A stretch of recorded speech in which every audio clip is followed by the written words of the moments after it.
Good morning, everyone.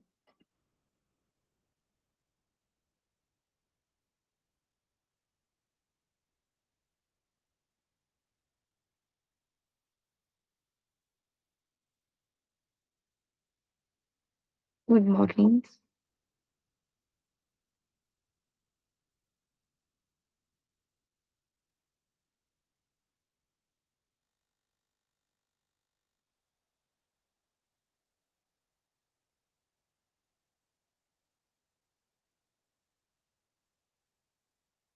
Good morning.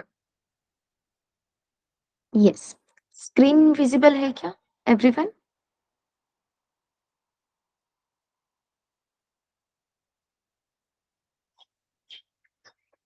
Yes. Okay. कल के topic की रिवीजन की है सबने? कल तक क्या-क्या हुआ था? रिवीजन कंप्लीट है? यस। ओके। तो हमने कुछ ऐसा डिसाइड किया था कि आप रिवीजन करोगे और ग्रुप पे शेयर करोगे, तो वो क्यों नहीं हुआ? यस।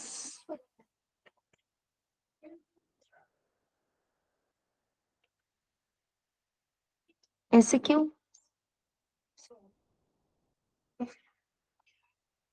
भूल गए? अरे बाप रे! फिर रिवीजन किस बात की है?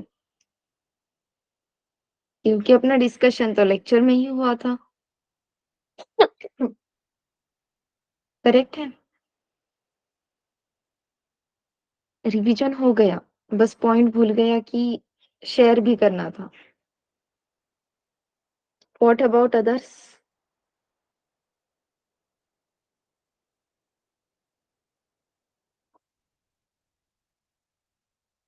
देव, हर्षद, कल आपने ही यस कहा था, राइट?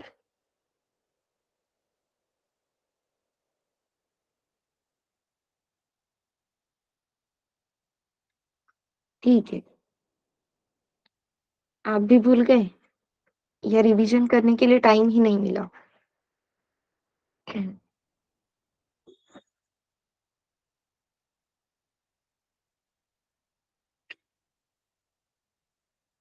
रिवीजन करनी है अच्छे से, पूरे सेशन की रिवीजन करनी है।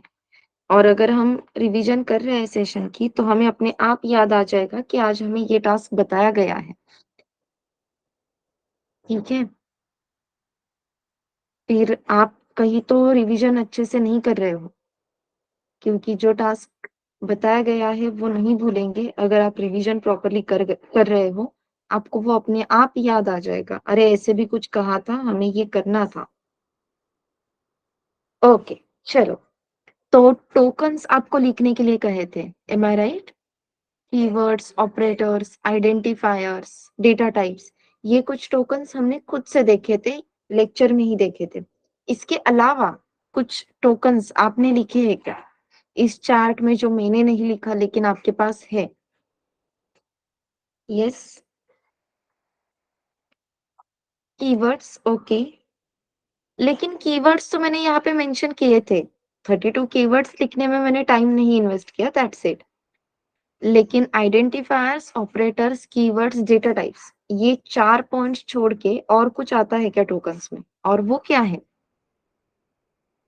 Yes Nehal?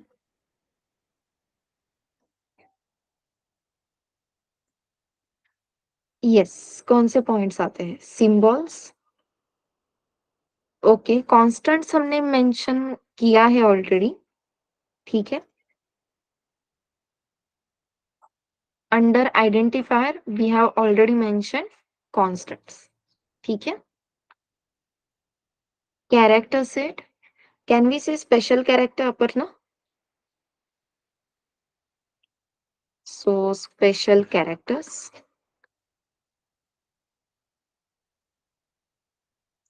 Then special special symbols special characters में ये आने वाले हैं। अच्छा, स्पेसिफिकली आप अल्फाबेट्स के बारे में बात कर रहे हो। ओके, लेकिन वो टोकन्स में नहीं आएगा। Operators we have already mention, yes. Strings भी हमने देखा है already. String part comes under If you remember, while seeing data type, string specifically comes under derived data type, correct है?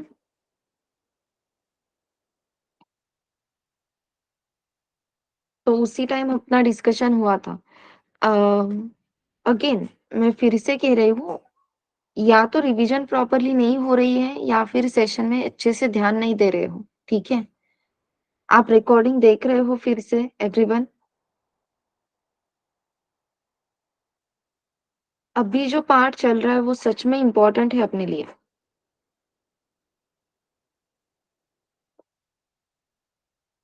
क्या मैम ये इम्पोर्टेंट कहाँ है? आगे जाके नहीं लगेगा, लेकिन नहीं। सिंपल आपके सामने 2 सिनेरियोज़ हैं, ठीक है? एक है जिसे एकदम अच्छे से एनवायरनमेंट लगता है कि मैं इक्लिप्स के सिवा कोड ही नहीं कर सकता और आपके सिस्टम में कुछ तो प्रॉब्लम है, उसकी वजह से इक्लिप्स नहीं चल रहा, तो मेरी डेवलपमेंट कंप्लीट नहीं हो सकती। ऐसे कहने वाला एक बंदा है आपके पास, ठीक है? दूसरा बंदा है जो कह रहा है ठीक है, मैं अभी टेक्स्ट एडिटर में कोड लिख देता हूँ, तब तक आप जितना कोड हो सकता है उतनी डेवलपमेंट के लिए उतना कोड मैं कर लेता हूँ, तब तक आप मेरे सिस्टम का जो भी प्रॉब्लम है वो सॉल्व कर लेना, उसके बाद हम वो इंटीग्रेट कर लेंगे। क्या लगता है आप कौन से बंदे को जॉब पे रखोगे, फर्स्ट और second?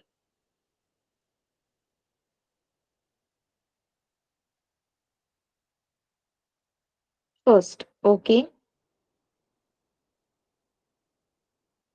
What about others? First, second.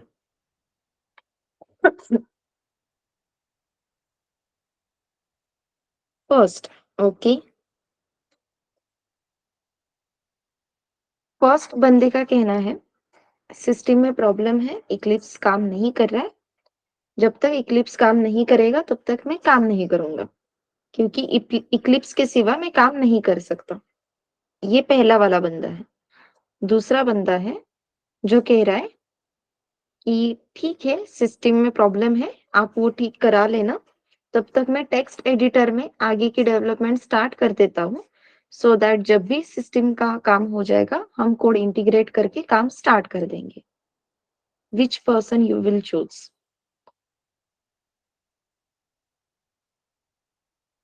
Second. क्यों?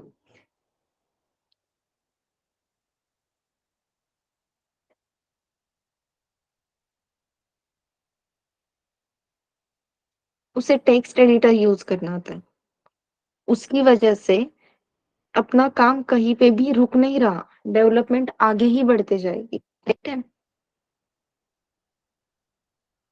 वो सिचुएशन के साथ एडजस्ट कर सकता है क्योंकि उसको बेसिक्स का नॉलेज है। तो अभी जो हम कर रहे हैं वो बेसिक्स का नॉलेज ले रहे हैं, सो दैट कल जाके अगर कुछ भी प्रॉब्लम आती है या कुछ भी सिचुएशन है, फिर भी उस सिचुएशन में उस कोडिंग लैंग्वेज में आप कोड कर सको। तो ये समझना जरूरी है, ठीक है? तो इस पार्ट को ऐसे ही इग्नोर मत करो, ये समझ लो थोड़ा सा, ये इम्पोर्टेंट है, इसे रिवाइज करो। आप रिवीजन कर रहे हो, इसीलिए मैं कह रही हूँ कि जो भी रिवीजन आपने की है बस ग्रुप पे मैसेज कर दो, my revision is this this करके, काम हो जाएगा। क्या टॉपिक्स कवर हुए, आपने उस पे क्या काम किया, दैट्स इट। आपको एक्सप्लेन करना है क्या मैंने ये किया, मैंने वो किया, नहीं। आपने जो समरी क्रिएट की है बस उतनी आपको ग्रुप पे शेयर करनी है, ठीक है? तो एवरीवन ये टास्क थोड़ा सा सीरियसली लो और रिवीजन डेली बेसिस पे होनी चाहिए, उस पे ध्यान दो, ठीक है? तो स्ट्रिंग तो चला गया, स्पेशल कैरेक्टर्स में ही वो सब कुछ कवर होगा Siddhant. If I am not wrong you are talking about colon से comma semicolon then quotes, correct?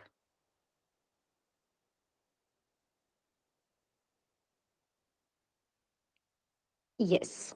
तो ये सारे आपके स्पेशल कैरेक्टर्स है, इन्हें ही आप स्पेशल सिंबल्स भी कहते हो, जहाँ पे opening curly bracket, closing curly brackets, round brackets, square brackets, ये सारी चीजें कवर होगी, सिंगल कोट। ओके, तो ये सारे क्या है, स्पेशल कैरेक्टर्स। अब आप कहोगे कि ये टोकन्स हम कल से देख रहे हैं, इसकी जरूरत क्या है? तो आपने कभी ये देखा है या नहीं पता नहीं, लेकिन हम देखने जरूर वाले हैं। वो क्या है, रिलेशनल ऑपरेटर्स में ये जो साइन आपने यूज किए हैं, जो सिंबल्स आपने यूज किए हैं, ये सिंबल क्या मेंशन करता है, क्या रिप्रेजेंट करता है?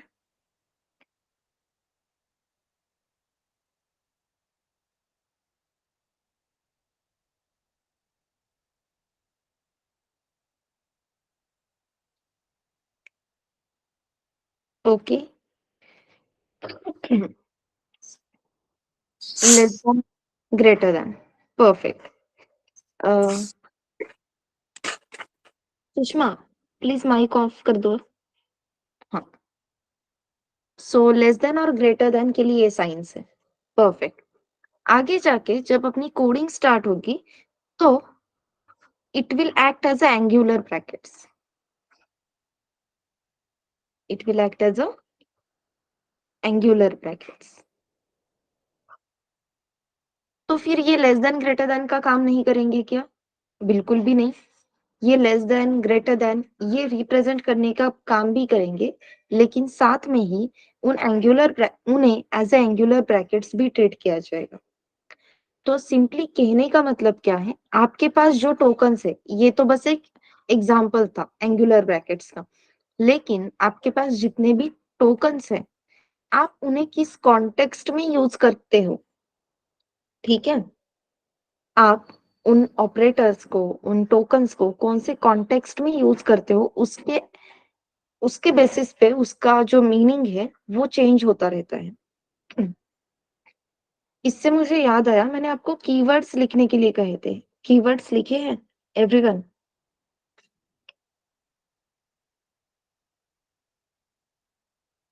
Yes. So what is keywords?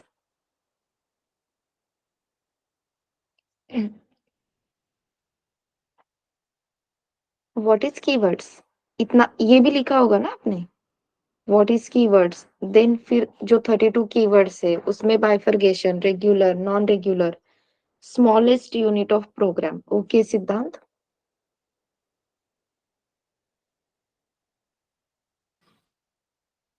Specific words, fine. These are reserved words. Okay Aparna, वरना थोड़ी सी प्रोग्रामिंग में है। फिर भी अगर मुझे प्रोग्रामिंग कुछ भी पता नहीं है, तो आप कीवर्ड्स को कैसे डिफाइन करोगे?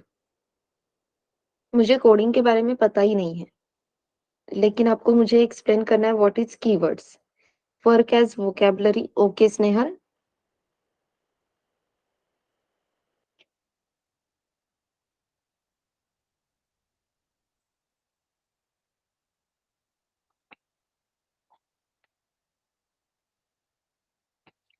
Reserved for specific purposes. Okay.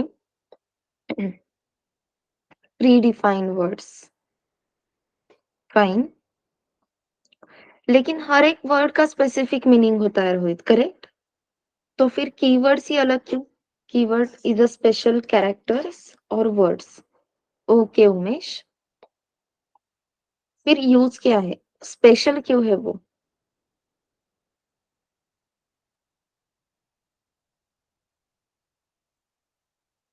Pre defined word, okay.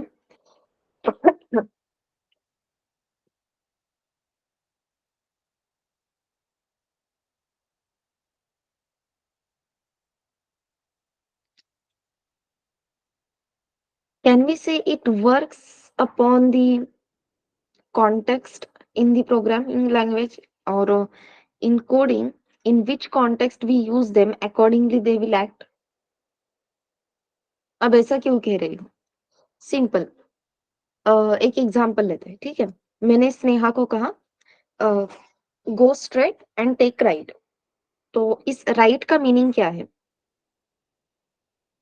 go straight and then go right, take right. What this right means, indicates direction. Perfect Tanaya. जब मैं कहती हूँ go straight and take right, तो ये right क्या denote कर रहा है? Direction. Correct. That means direction define कर रहा है. करेक्ट. देन अगर मैं आपको कह रही हूँ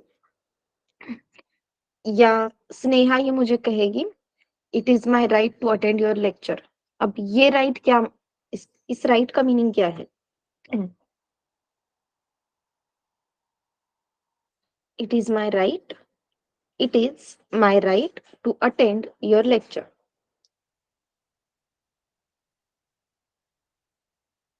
अधिकार, हक. परफेक्ट. अधिकार, हक. करेक्ट है. देन अगर मैं तनया को कह रही हूँ yes Tanaya you are right, तो इसका मीनिंग क्या है?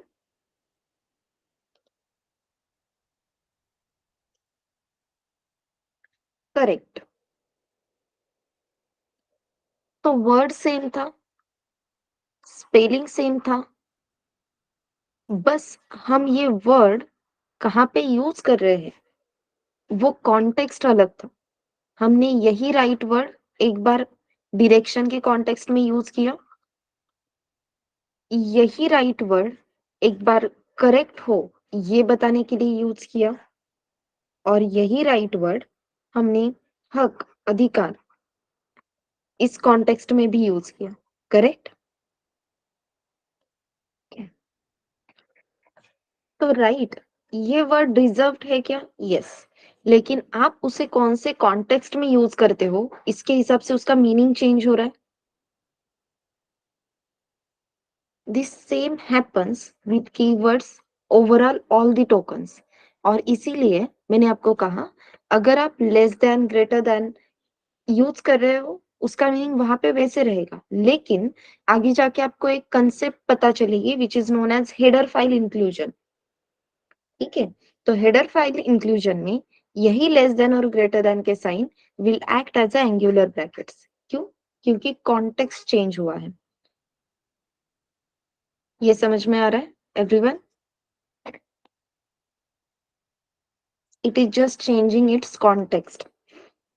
स्पेशल कैरेक्टर वैसे ही रहेगा, लेकिन आप उसे कौन से कॉन्टेक्स्ट में यूज करते हो उसके हिसाब से उसका जो मीनिंग है वो चेंज होता रहेगा. ओके.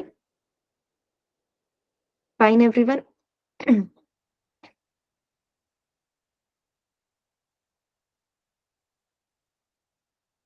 यहाँ तक क्लियर है क्या? Yes, no.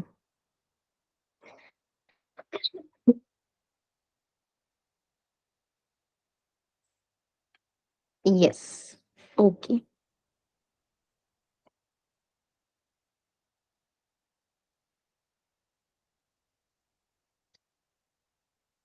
चलो, तो आज हमें जो मोस्ट इम्पॉर्टेंट पार्ट देखना है वो है कंपाइलर. लेकिन उस कंपाइलर से पहले मुझे ये बताओ आपको बाइनरी कोड पता है क्या? If yes then what will be the binary code for 10?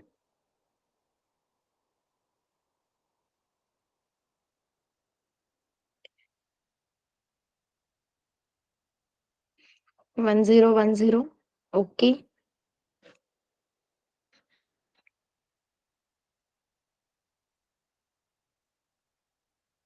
Yes. Ramjot का आंसर करेक्ट है क्या, सही है क्या?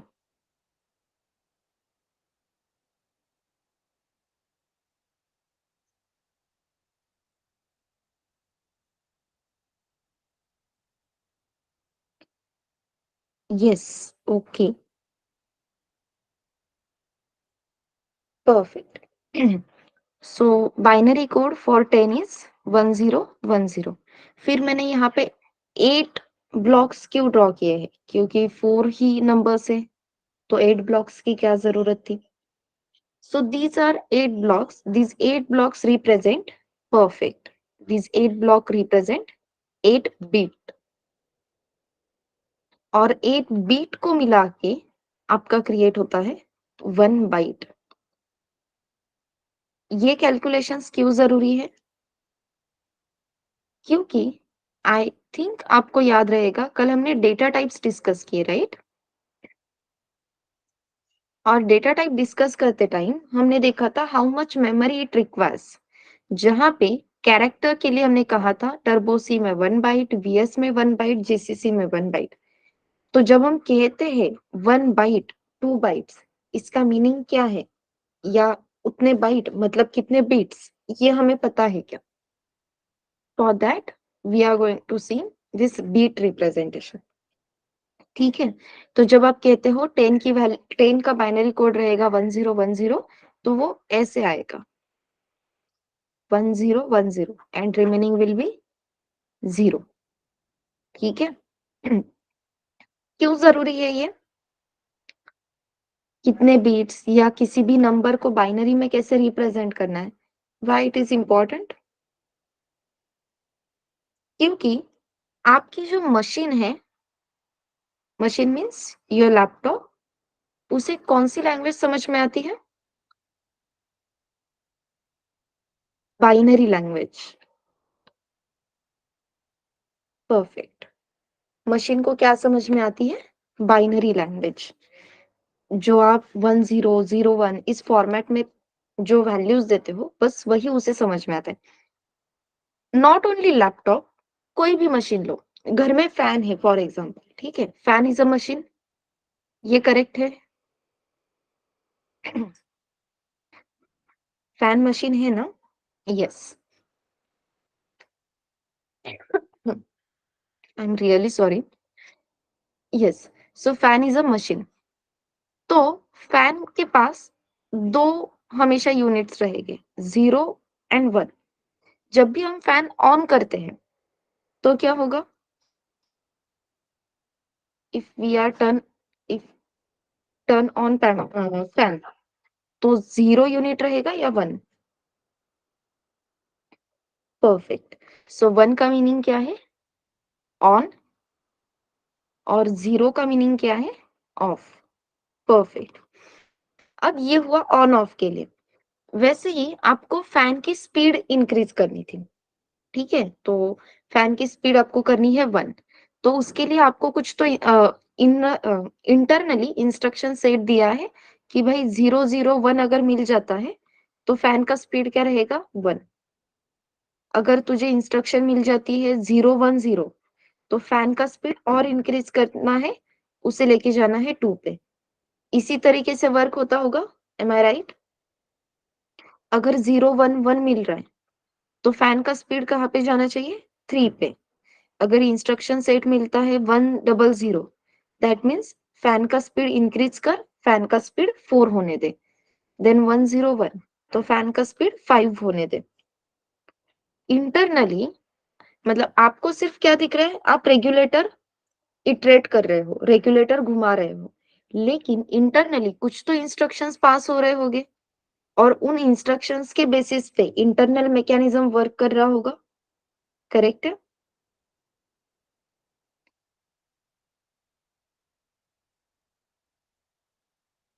Yes, no? Yes. So can we say this is the instruction set? अब इस इंस्ट्रक्शन सेट की 1 2 3 4 5 ये वैल्यूज आइडेंटिफाई करना अपने लिए आसान था, क्योंकि हमें बाइनरी कोड पता है और ये वैल्यूज हमने बाइनरी कोड के हिसाब से ही दिए हैं। करेक्ट? 1 की बाइनरी वैल्यू 001 है, 2 के लिए 010 है। ये हमें पता था, इसलिए हम इस इंस्ट्रक्शन का मीनिंग क्या है वो आइडेंटिफाई कर सके। अगर मैं यहाँ पे कुछ ऐसे लिखती हूँ, क्या लिखा है यहाँ पे मैंने? ये डॉट्स दिख रहे हैं ना आपको? I hope.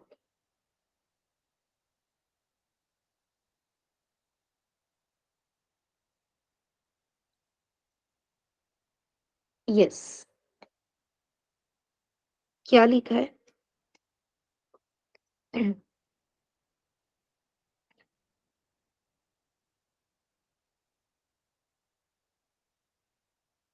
Okay.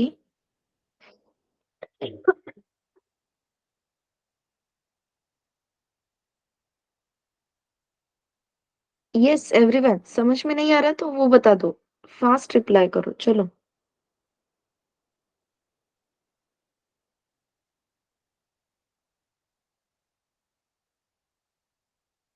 Don't know, समझ में नहीं आ रहा। ठीक है।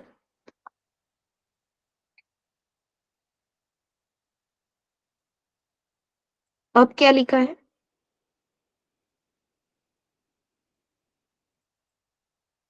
ए।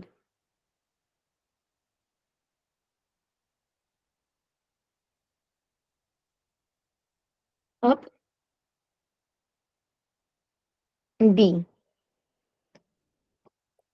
परफेक्ट। ये आपको इमीडिएटली समझ में आ गया, क्योंकि इसे आइडेंटिफाई करने के लिए जो इंस्ट्रक्शन सेट अपने दिमाग में है वो क्लियर है। यहाँ पे भी डॉट्स ही थे, यहाँ पे भी डॉट्स ही है, लेकिन इन डॉट्स को आइडेंटिफाई करने के लिए जो इंस्ट्रक्शन सेट जरूरी है वो अपने पास पहले से है। Because of that instruction set we are able to identify what it is written. Correct. लेकिन इसे आइडेंटिफाई करने के लिए अपने पास कोई इंस्ट्रक्शन सेट ही नहीं है, तो हम इसे आइडेंटिफाई कर सकते हैं क्या? नहीं। सिमिलरली, अगर आपको कोई बाइनरी कोड दिया जाता है तो उसे आइडेंटिफाई करने के लिए अगर आपके पास इंस्ट्रक्शन सेट है तो आप उस बाइनरी कोड की वैल्यू इमीडिएटली पहचान सकते हो। लेकिन कोई गलत बाइनरी कोड अगर दे दिया जिसे आइडेंटिफाई करने के लिए इंस्ट्रक्शन सेट ही आपके पास प्रेजेंट नहीं है, तो क्या होगा?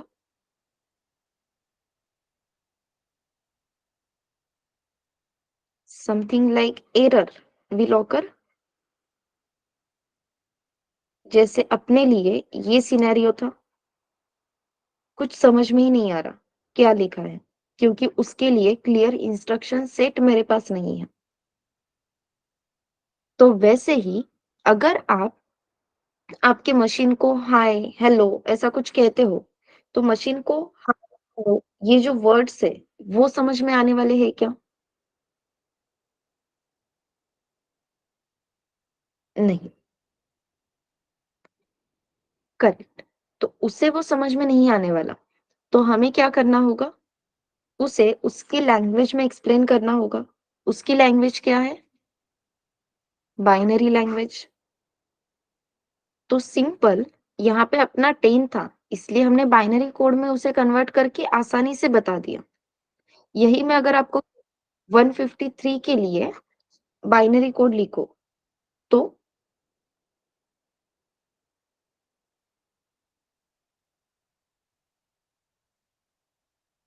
थोड़ा सा डिफिकल्ट है। पेन पेपर लेके बैठना होगा, कैलकुलेशंस करने होंगे, तब जाके 153 के लिए जो बाइनरी कोड है वो हमें मिलेगा। Will take time. करेक्ट। सिर्फ 153 के लिए अगर ये टाइम ले रहा है तो जब आप कंप्लीट कोड कर रहे हो तब क्या होगा?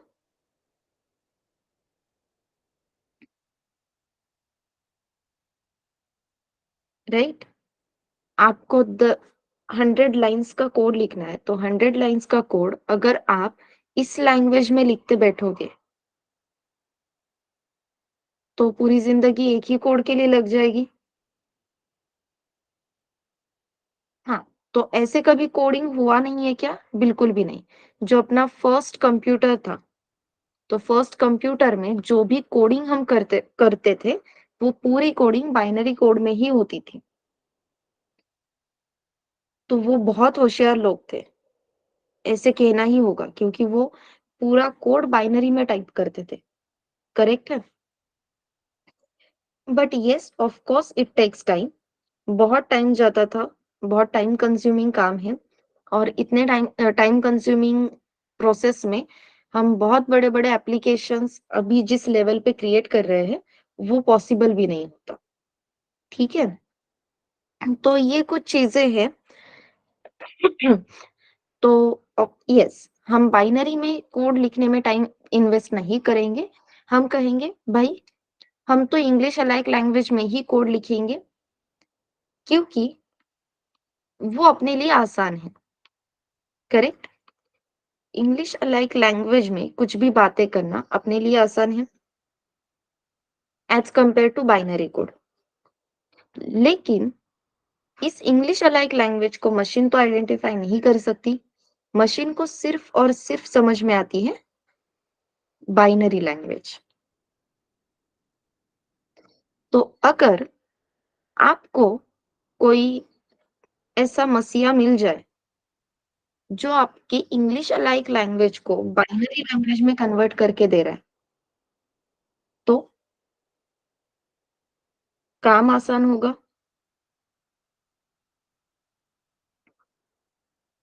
यस, चीजें सॉर्ट हो जाएगी, इजी हो जाएगी, एंड दैट मसीहा is nothing but your compiler.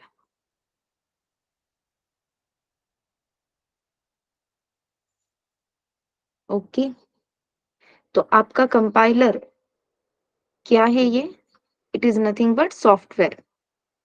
Compiler is nothing but a software जो आपके इंग्लिश अलाइक लैंग्वेज को बाइनरी लैंग्वेज में कन्वर्ट के लिए करने के लिए हेल्प करता है। तो ये है आपका बाइनरी लैंग्वेज का instruction set. 001 010 011 101 something like this. ये है आपका बाइनरी कोड। ये आपको कहाँ से मिलेगा? इस कंपाइलर के थ्रू। लेकिन कंपाइलर को अगर बाइनरी कोड जनरेट करना है तो बाइनरी जनरेट करने के लिए सबसे पहले इंग्लिश अलाइक लैंग्वेज में कुछ तो होना जरूरी है, और वो इंग्लिश अलाइक लैंग्वेज में जो होता है that is nothing but your source code. तो ये आपका है सोर्स कोड। कौन सी लैंग्वेज में? इंग्लिश अलाइक लैंग्वेज में। ये सोर्स कोड आप किसे पास कर रहे हो? कंपाइलर को। Compiler is nothing but your software. ये सॉफ्टवेयर आपके इसी इंग्लिश अलाइक कोड को कन्वर्ट करके दे रहा है बाइनरी में, और इस बाइनरी को अब आपकी मशीन, आपका लैपटॉप इज इजीली, आसानी से आइडेंटिफाई कर सकता है।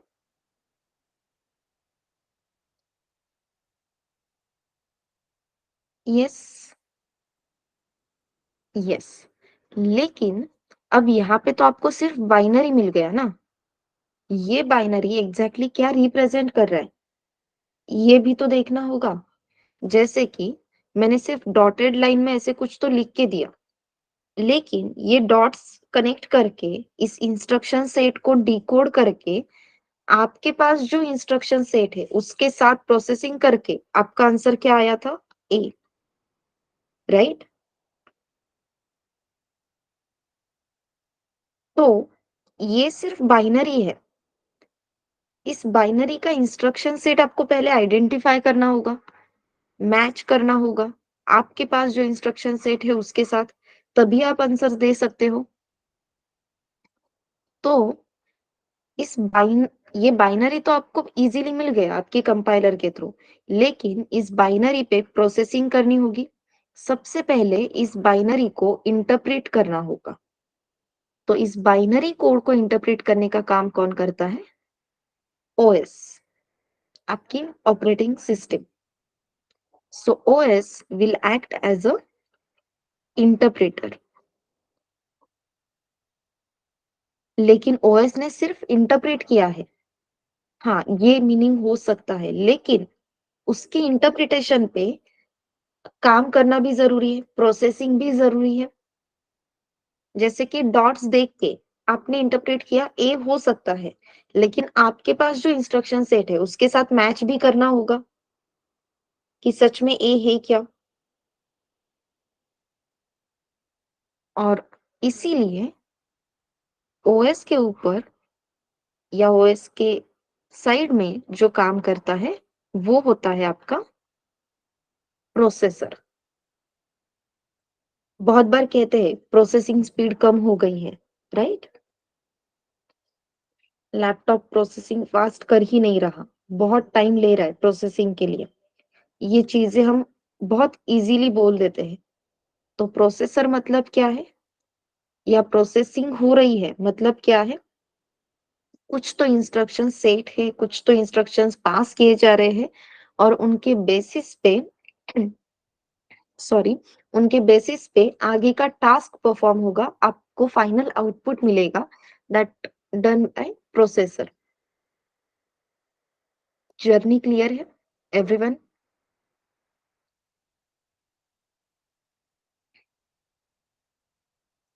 Yes, okay,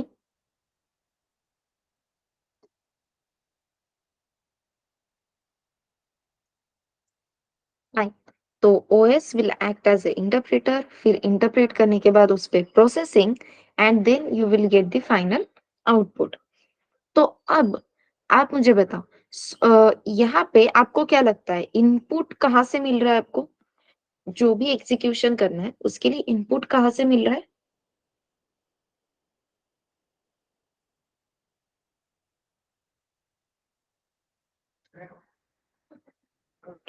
perfect. So can we से source code is nothing but your input file और आउटपुट कहाँ पे है?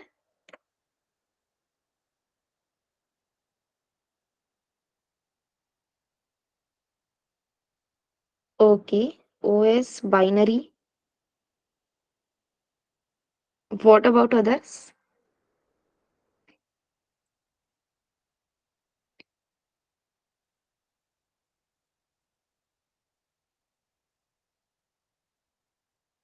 इंटरप्रेटर, कंपाइलर, ओके,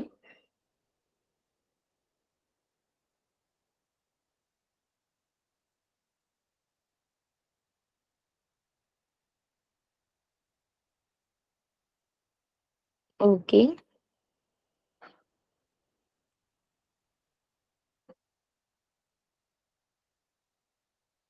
तो सबसे पहले तो कंपाइलर आंसर नहीं है, क्योंकि कंपाइलर आपका सॉफ्टवेयर है, आपका मसीहा है।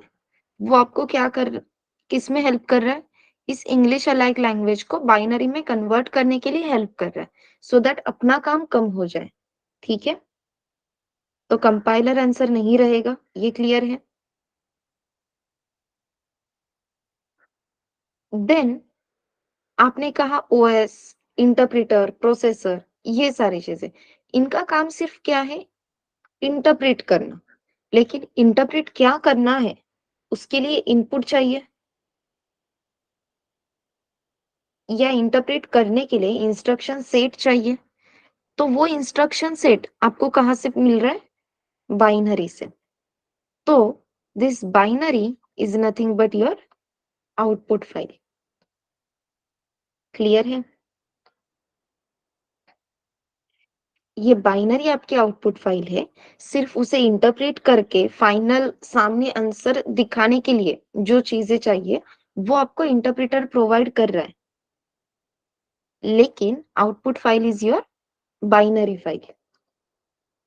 ये जर्नी क्लियर है एवरीवन? यस। तो अगेन, ये कंपाइलर हेल्प कर रहा है आपके सोर्स कोड को बाइनरी में कन्वर्ट करने के लिए। तो ऐसे ही हर एक लैंग्वेज के लिए अपने अपने कंपाइलर्स होते हैं। सी और सीपीटी, इन प्रोग्रामिंग लैंग्वेजेस के लिए ये सोर्स कोड को बाइनरी में कन्वर्ट करने का काम कौन करता है? Any guesses? या आपको जो पता है वो कंपाइलर का नाम?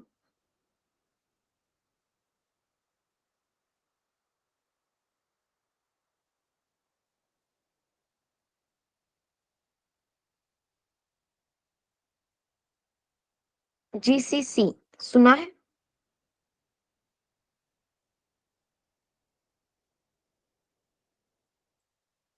Yes. So GCC is a compiler which helps us to convert English alike language to the binary. Even कल से जो हम देख रहे हैं, Turbo C, Dev C plus plus, VS Code, right? Turbo C, VS, VS Code, then Dev C plus plus, ये सारे क्या है? ये सारे आपके कंपाइलर हैं। ओके, जो आपके इंग्लिश अलाइक कोड को बाइनरी में कन्वर्ट करने के लिए आपकी हेल्प करते हैं। These all are software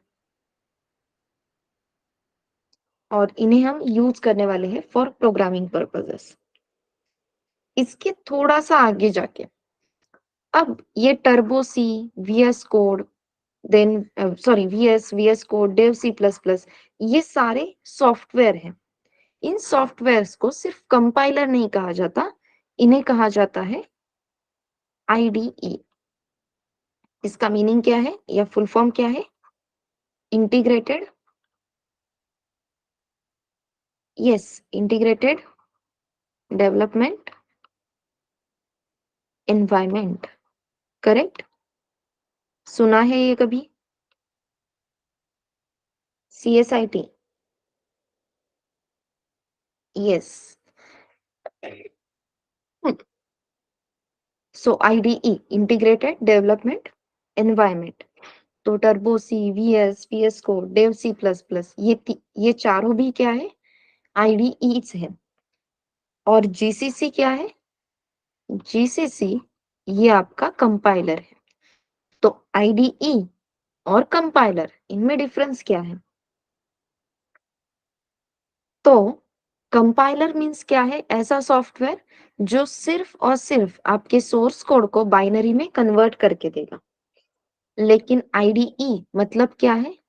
IDE में आपके पास सोर्स कोड जनरेट करने के लिए भी ऑप्शन है, उस सोर्स कोड को कंपाइल करने के लिए भी ऑप्शन है, और उसे कंपाइल करके जो बाइनरी फाइल आपको रेडी करके मिल रही है उसे एग्जीक्यूट करने का भी ऑप्शन है।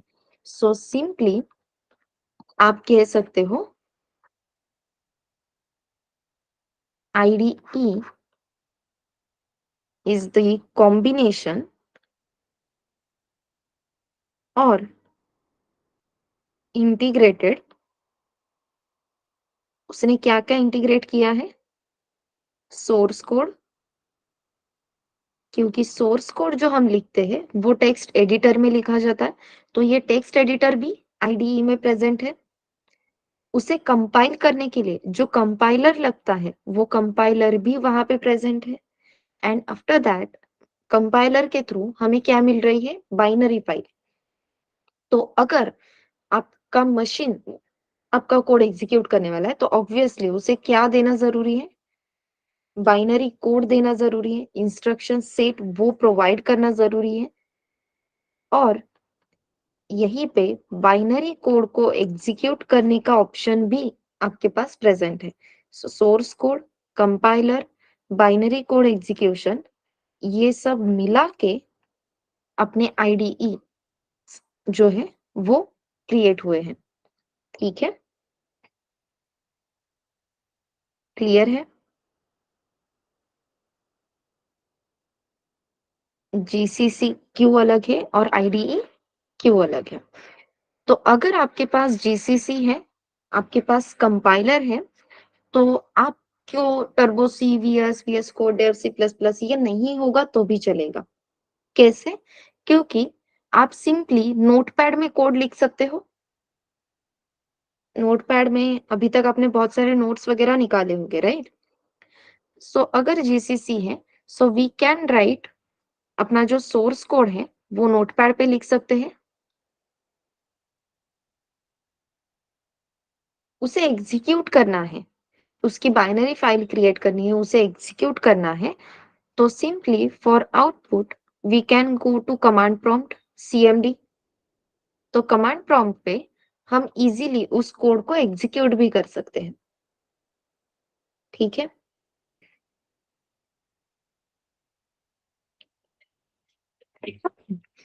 अब ये डायरेक्टली जीसीसी कंपाइलर जो है वो अपने यूनिक्स इस ऑपरेटिंग सिस्टम पे अवेलेबल रहता है। अगर विंडोज के लिए आपको डाउनलोड करना है तो आपको क्या डाउनलोड करना होगा? आपको डाउनलोड करना होगा MinGW। कोई भी डाउनलोड नहीं करेगा, इट्स अ रिक्वेस्ट। ये मैं आपको खुद करके दिखाऊंगी। ये MinGW या GCC ये डाउनलोडिंग के चक्कर में मत पड़ना। ओके एवरीवन, क्लियर है? यस। तो जीसीसी डायरेक्टली यूनिक्स में बाय डिफॉल्ट अवेलेबल रहता है। For Windows we have to download मिंजीडब्ल्यू। मिंजीडब्ल्यू download करने के बाद ये जो प्रोसेस है नोटपैड पे कोड लिखना और कमांड प्रॉम्प्ट पे एग्जीक्यूट करना, ये आसान हो जाती है। So simply we can say ये कंपाइलर है और इसे हम कमांड प्रॉम्प्ट पे या फिर टर्मिनल पे एग्जीक्यूट कर सकते हैं। Using this we can execute our code on command prompt और टर्मिनल। टर्मिनल क्यों बोल रही हूँ? क्योंकि जिनके पास मैक ओएस है या जिनके पास लिनक्स यूनिक्स है, तुषार प्लीज माइक म्यूट करो।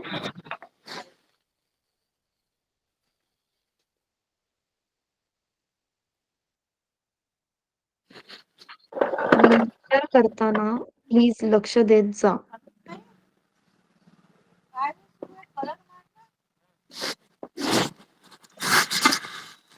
कलर मारून ठेवून देतो कलर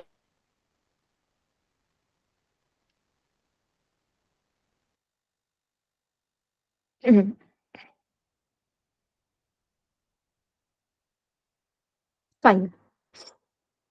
तो मैक ओएस में टर्मिनल होते हैं। इवन यूनिक्स लिनक्स इन ऑपरेटिंग सिस्टम में कमांड प्रॉम्प्ट नहीं, वहां पे टर्मिनल ही प्रेजेंट रहता है। विंडोज में कमांड प्रॉम्प्ट प्रेजेंट रहती है। ठीक है। कोड की जो कंपाइलेशन प्रोसेस है वो सबको क्लियर है? Yes everyone?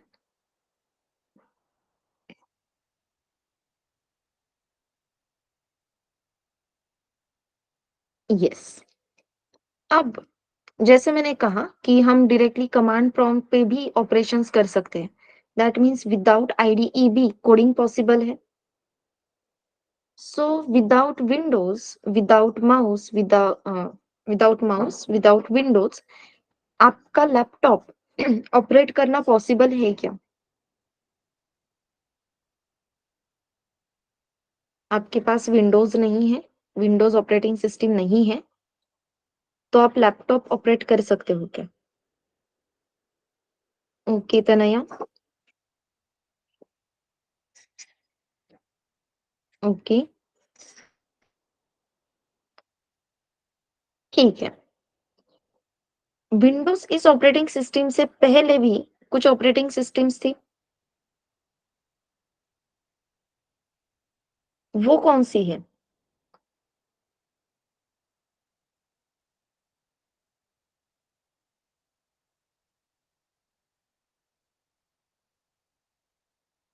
Pascal is a language Sushma. Yes.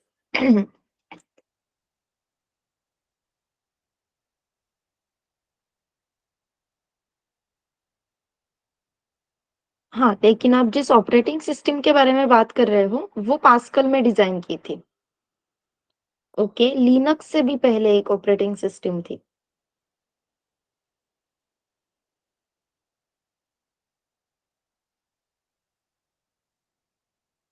Perfect. Known as DOS. Correct. हाँ, ये जो डॉस ऑपरेटिंग सिस्टम है वो पास्कल में डिजाइन की गई थी। तो ये सिंगल प्रोसेसिंग ऑपरेटिंग सिस्टम थी। यहाँ पे एट अ टाइम आप एक ही प्रोसेस कर सकते थे। तो अभी अगर आपको कोई सिंगल प्रोसेसिंग यूनिट वाली ऑपरेटिंग सिस्टम देता है तो आप उस पे काम करोगे क्या? क्या लगता है?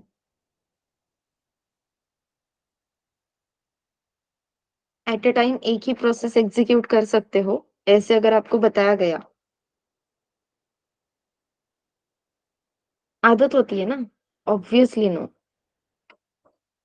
क्योंकि अब आदत क्या हुई है, पीछे बैकग्राउंड म्यूजिक लगाया है और फिर नोट्स देख के या असाइनमेंट देख के हम लिख रहे हैं।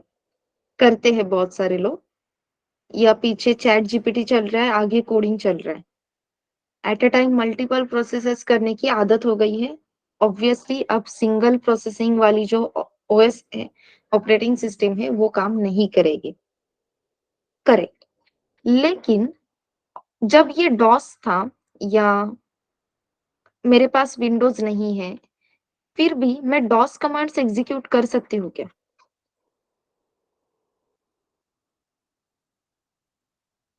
अगर अपने पास विंडोज़ ये ऑपरेटिंग सिस्टम नहीं है, फिर भी हम डॉस कमांड्स जो है, वो एग्ज़ीक्यूट कर सकते हैं क्या?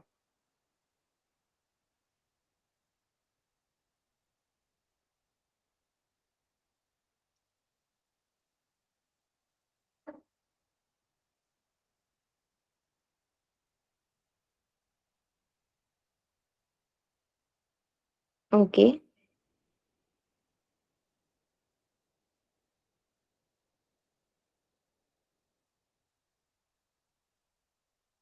ठीक है। ये टॉपिक साइड में रखते हैं अभी के लिए। Okay, no problem. इसे अभी के लिए साइड में रख दो। मुझे बस इतना बताओ आपके पास माउस नहीं है, फिर भी आप आपका लैपटॉप हैंडल कर सकते हो क्या? एक्सेस कर सकते हो क्या? उस पे मल्टीपल इंस्ट्रक्शंस एग्ज़ीक्यूट कर सकते हो क्या? यस, कैसे?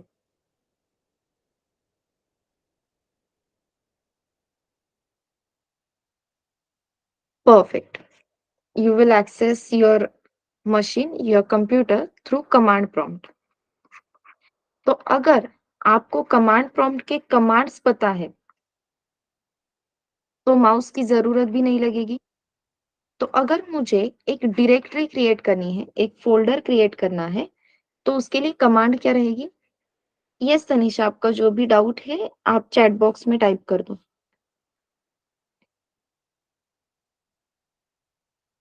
मुझे एक फ़ोल्डर क्रिएट करना है, मेरे पास माउस नहीं है, तो आप कमांड्स प्रॉम्प्ट से या यूजिंग कमांड वो कैसे करोगे?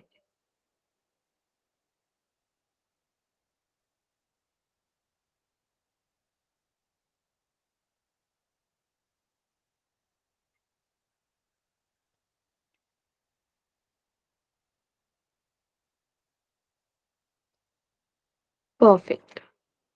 For that, command is mkdir और यस ये कमांड्स बहुत सारे स्टूडेंट्स को पता नहीं होते हैं।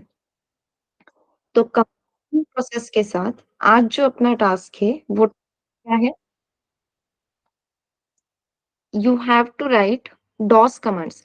कुछ भी पता नहीं है, नो प्रॉब्लम।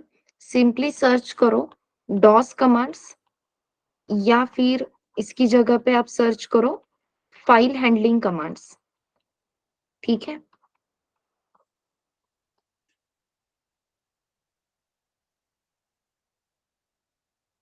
और ये फाइल हैंडलिंग कमांड्स आपको विंडोज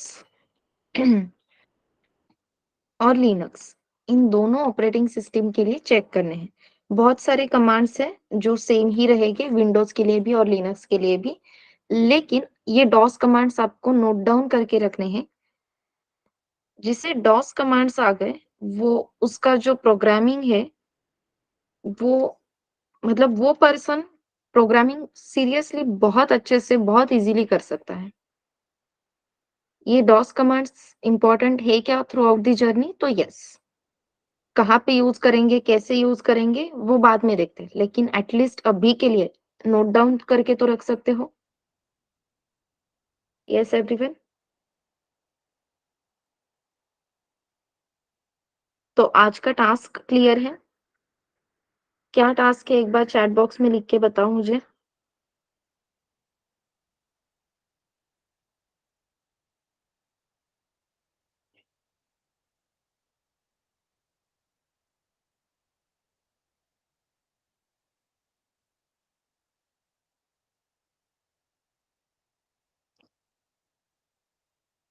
बहुत सारे हैं मुज़म्मिल। 15 अराउंड 15 के आगे तो आसानी से जाओगे।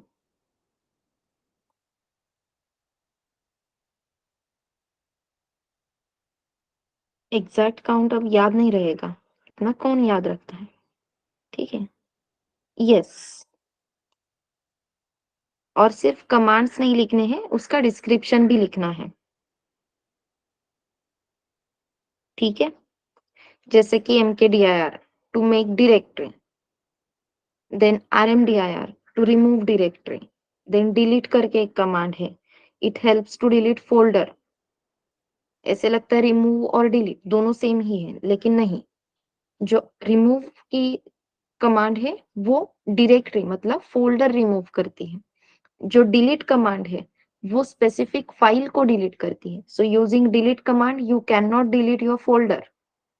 ये सारी चीजें वहां पे नोटिस होना स्टार्ट होता है। जो इंस्ट्रक्शन सेट हम बोल रहे हैं, तो ये कमांड्स मतलब क्या है? इंस्ट्रक्शन सेट है। फाइल को जब डिलीट क्लिक करते तो इंटरनल कमांड कैसे अलग जा रही है? जब हम कहते हैं रिमूव या जब हम फोल्डर कंप्लीटली डिलीट करने की कोशिश करते हैं, तो एग्जैक्टली प्रोसेसिंग क्या हो रही है? जब मैंने लिखी थी बहुत साल पहले, आप कह सकते हो, जब मैंने लिखा था तो उस टाइम पे मैंने अराउंड 30 कमांड्स लिखे थे। ठीक है। हाँ, लेकिन जो रेगुलर यूज में आते हैं, ऐसे 10-15 अपने कमांड से वो 10 टू 15 कमांड्स आने ही चाहिए। और आपको जब अब वो कमांड्स आप देखोगे तो आपको आइडेंटिफाई हो जाएगा कितने बेसिक कमांड्स है या जो हमें रेगुलर लगने वाले हैं। Okay everyone. तो आज जो कुछ भी हमने देखा है कंपाइलर्स के बारे में, should we revise it once?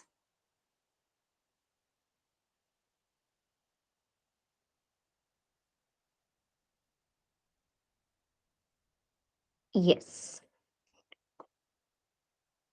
Okay. तो सबसे पहले तो आज हमने जो देखा है, it is all about the compiler. So मेरा फर्स्ट क्वेश्चन है, व्हाट इज कंपाइलर? आपको क्या समझ में आया? What is compiler?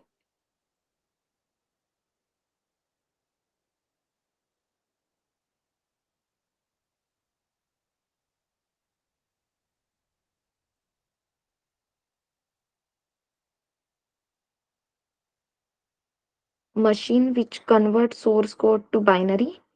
Yes, Sushma. हाँ same Oh, source code is converted into binary. okay. Perfect. It is a software which converts source code into binary. Correct. So what is compiler? Answer clear है? It is a software, ये software word आना जरूरी है। It is a software which convert source code into binary. Right. अब source code जो हमने लिखा है वो कौन सी लैंग्वेज में है? इंग्लिश अलाइक लैंग्वेज में, जो हम हमेशा बातें करते हैं। बाइनरी कोड हम जिसे कह रहे हैं उसे ही एक और मतलब उसे ही जाना जाता है मशीन लैंग्वेज के लिए। Correct. So yes, binary code means machine language. English alike code जो हम हमेशा नॉर्मली बात करते हैं, या सोर्स कोड कौन सी लैंग्वेज में है? तो इंग्लिश अलाइक लैंग्वेज में। अब ये जो सी प्रोग्रामिंग के अभी जो प्रोसेसिंग हमने देखी वो स्पेसिफिकली सी प्रोग्रामिंग के लिए है। ठीक है। तो सी प्रोग्रामिंग में हमें अभी समझ में आ गया कि भाई सोर्स कोड हमें कंपाइल करके बाइनरी कोड तो मिल जाएगा, लेकिन हर एक का इंटरप्रेटर मतलब हर एक मशीन का सॉफ्टवेयर, हर एक यूजर का ऑपरेटिंग सिस्टम अलग है। उस ऑपरेटिंग सिस्टम के बेसिस पे प्रोसेसर अलग है। तो इस बाइनरी कोड को आपका ओएस कैसे इंटरप्रेट करेगा, या आपकी मशीन के लिए ये इंस्ट्रक्शन सेट कैसे क्रिएट होगा, वो डिफरेंट रहेगा, अलग अलग रहेगा। जैसे मैंने इंग्लिश में बता दिया, go straight and take right. तो आप इसी सेंटेंस को खुद को एक्सप्लेन करने के लिए कुछ लोग उसे मराठी में इंटरप्रेट करेंगे, कुछ लोग हिंदी में करेंगे और कुछ तमिल में कर सकते हैं। करेक्ट। तो आपके अंडरस्टैंडिंग के हिसाब से आपने उस इंस्ट्रक्शन को जिस तरीके से इंटरप्रेट किया, वो इंटरप्रिटेशन अलग था। तो वैसे ही जैसे आपकी मशीन चेंज होगी, तो आपका जो इंटरप्रिटेशन है वो भी चेंज हो जाएगा। ये जो बाइनरी कोड है, वो आपके मशीन के हिसाब से बनेगा। जिस तरीके से आपका मशीन उसे इंटरप्रेट कर सके, आइडेंटिफाई कर सके, उसके बेसिस पे ये बाइनरी कोड क्रिएट होगा। तो तनया के मशीन में जो बाइनरी कोड क्रिएट हुआ है, वो बाइनरी कोड मेरे मशीन को भी समझ में आएगा, ये नेसेसरी है क्या?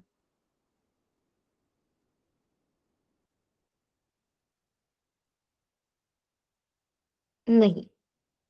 सो सिंपली यहाँ पे चांसेस है, या यहाँ पे आप स्ट्रांगली कह सकते हो, आप अगर किसी दूसरे मशीन पे बाइनरी कोड क्रिएट हो रहा है आपका, तो वो किसी और के मशीन पे वर्क नहीं होगा। क्योंकि मशीन वाइज़ आपके सोर्स कोड का बाइनरी कोड जो है वो चेंज होता रहता है, क्योंकि आपका ऑपरेटिंग सिस्टम और आपका प्रोसेसर चेंज होता रहता है। ये क्लियर है एवरीवन?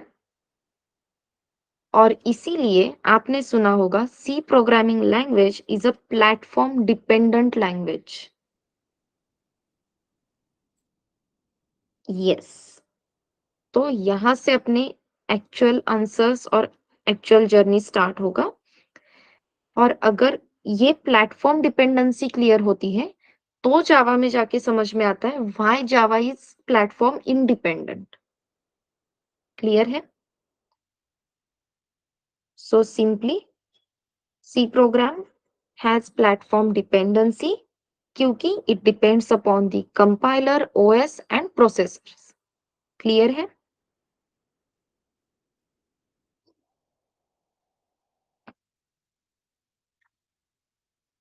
यस। देन आपने यहाँ पे with the help of compiler exactly किसे कंपाइल किया था?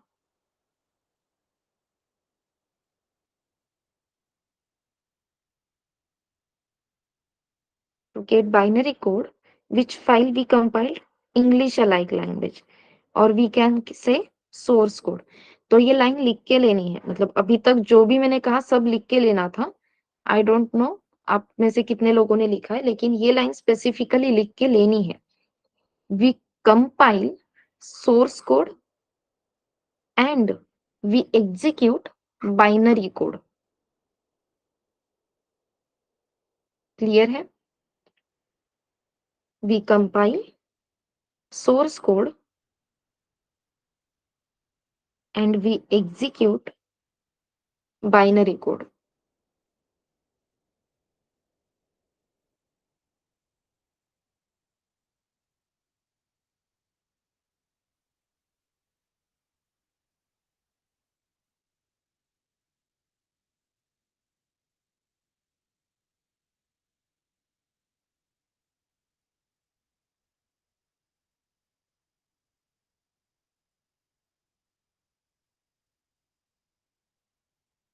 क्लियर है एवरीवन?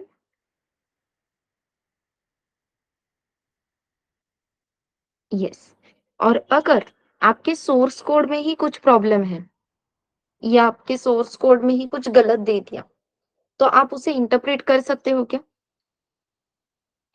उसे कन्वर्ट कर सकते हो क्या प्रॉपरली? नहीं। और उस टाइम पे फिर आपको कंपाइलेशन एरर आता है। ठीक है? If there is anything incorrect in your source code, then your compiler will give you compilation error, क्योंकि उसे कंपाइलर को भी पता नहीं इसे कैसे इंटरप्रेट करना है, या इसके लिए बाइनरी कोड क्या रहेगा। उस टाइम पे आपको क्या आएगा? Compilation error. दैट मीन्स आपका ये कंपाइलर बाइनरी फाइल क्रिएट ही नहीं कर सकता। क्यों? क्योंकि उसे पता ही नहीं है कि आपने जो लिखा है उसे इंटरप्रेट कैसे करना है, जैसे अपने उस डॉट्स के टाइम पे हुआ था। करेक्ट? इसके लिए कुछ इंस्ट्रक्शन सेट ही नहीं है, तो क्या ही इंटरप्रेट करेंगे? In this case it will gives us compilation error. Clear है? यस। ओके। अब ये सारी प्रोसेस जब हम देख रहे थे, इस प्रोसेस में हमने बहुत सारे कमांड्स दिए। कौन से कमांड्स थे? First is develop. अपने पास एक डेवलप करके कमांड थी। देन कंपाइल करके कमांड थी, right? And after that, we give the command execute.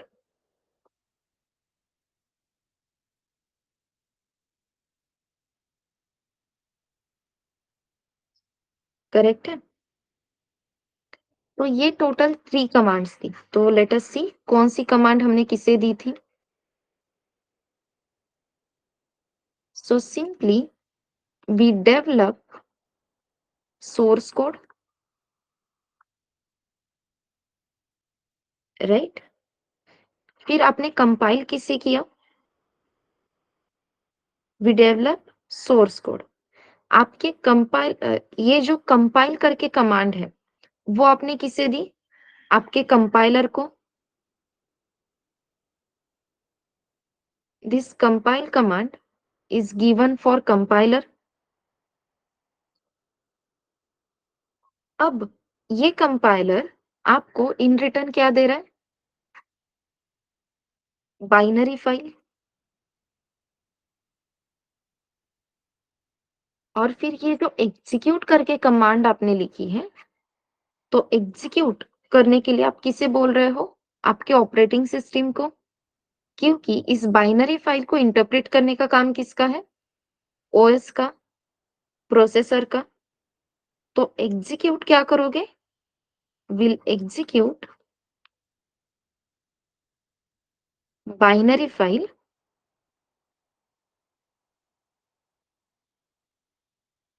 लेकिन यहाँ पे किसका काम आने वाला है? ओएस और आपके प्रोसेसर्स का। करेक्ट है? Will execute binary file to get output, लेकिन आपके इस बाइनरी फाइल को इंटरप्रेट करने का काम किसका है? ओएस का। तो यहाँ पे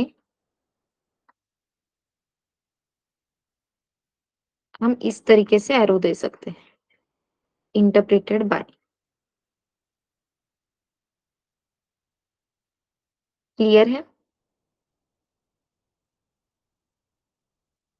3 कमांड्स 3 डिफरेंट ब्लॉक्स पे काम कर रहे हैं। यस।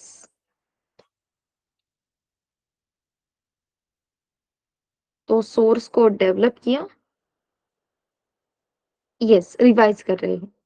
फर्स्ट कमांड थी डेवलप, जो अपने डेवलपर के लिए थी, उसकी हेल्प से हमें सोर्स कोड मिला। सेकेंड कमांड थी compile. Using compiler we will compile the source code which will gives us binary file। ये बाइनरी फाइल इंटरप्रेट करेगी आपका ओएस और processor. So binary file will be interpreted by OS and processors and will execute binary file to get output। Process clear है अब?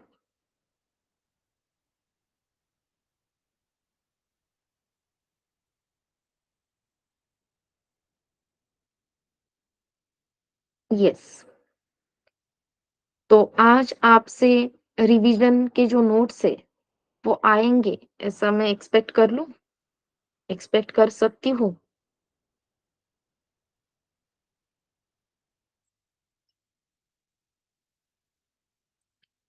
ये compilation process important है। DOS commands आपको लिखने हैं। आई होप आपको याद है। रिवाइज कर लो एक बार, और ये आज का टास्क आज कंप्लीट हो जाना चाहिए। ठीक है? यस। बस एक लास्ट पॉइंट आपको इंट्रोड्यूस करना है and then we will stop.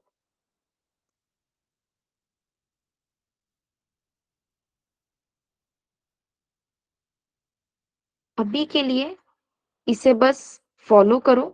इसका यूज कहाँ करना है, कैसे करना है, वो मैं आपको कल एक्सप्लेन कर दूंगी। ठीक है? It is going to be a core part for us throughout the journey. ये मेमोरी डायग्राम आपको कोर जावा तक लोग पूछने वाले हैं। जब कोर जावा आपका स्टार्ट हो गया, फिर भी मेमोरी डायग्राम ड्रॉ की है क्या? किसी भी डाउट से पहले ये क्वेश्चन आपको जरूर आएगा। अभी के लिए इस मेमोरी डायग्राम का सिर्फ स्ट्रक्चर आपको ड्रॉ करके लेना है। ठीक है एवरीवन?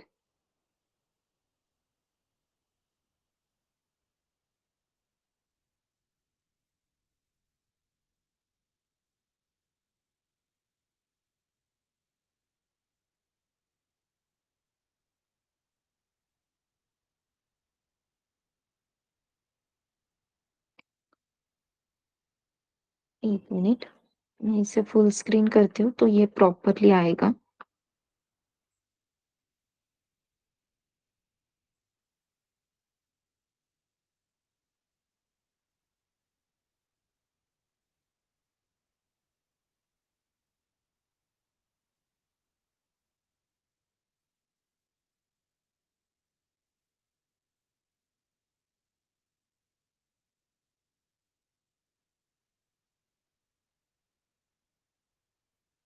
यस, तो ये जो अपर पार्ट है, it is known as core segment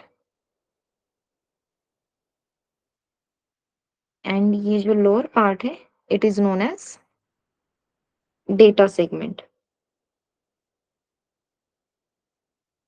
yes, okay. So this is core segment and this is data segment. Data segment में टोटल 3 पार्ट्स हैं। इसमें से ये फर्स्ट पार्ट है stack, this is global and static. Okay, पूरा लिख देती हूँ, नहीं तो आपको ही समझ में नहीं आएगा। सो ग्लोबल एंड स्टैटिक, और ये वाला पार्ट है, it is known as heap. ये स्टैक है इसलिए वन साइड से ओपन है, ठीक है?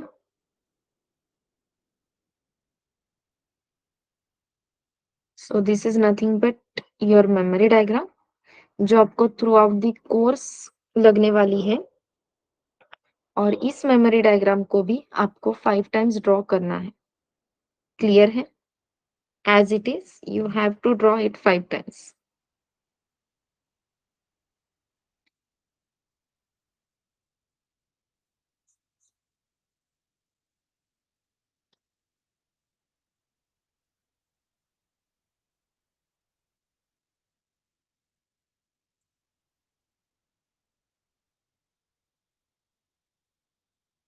Yes. Anyone, any doubt till this point?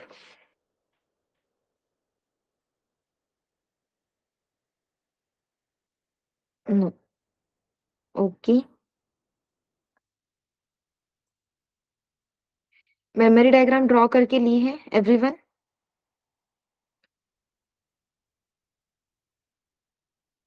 Yes. Nice. और प्लीज कल से लैपटॉप से कनेक्ट किया करो, सो दैट आपको समझ में आ जाएगा कि आपका माइक ऑन हो रहा है बीच में से या नहीं, क्योंकि लैपटॉप पे चांसेस कम होते हैं कि गलती से हाथ लग गया और माइक ही ऑन हो गया। ऐसी चीजें नहीं होती है, और लैपटॉप के सामने बैठ के जब लेक्चर करते हैं तो थोड़ा-सा कंसंट्रेशन रहता है as compare to mobile. So it's a request, morning का सेशन है, एटलीस्ट ये सेशन तो आप लैपटॉप से कनेक्ट करके कर सकते हो या करना चाहिए। ओके, चलो देन। मैम इवनिंग की क्लास, उम, सॉरी हर्षद, ये पता नहीं है मुझे। इवनिंग के मतलब आपको इवनिंग की बैच चाहिए, ऐसे कह रहे हो?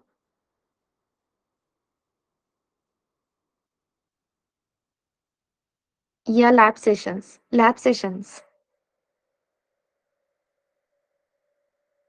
अच्छा, लैब सेशन नेक्स्ट वीक से स्टार्ट हो जाएगी आपके, मंडे से।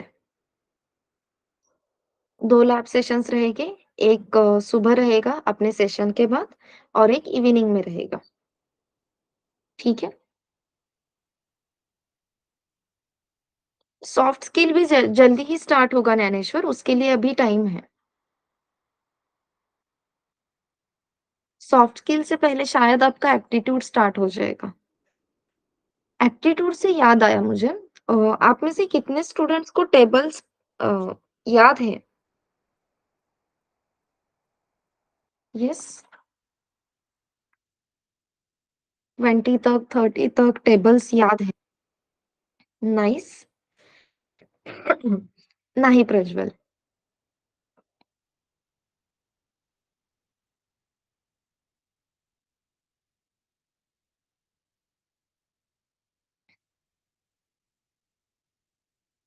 तो यस, ये पॉइंट तो कहना था, मैं कल फिर से बता दूंगी, लेकिन टेबल्स लर्न करना साइड बाय साइड स्टार्ट कर दो।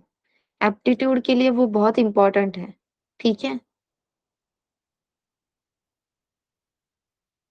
यस।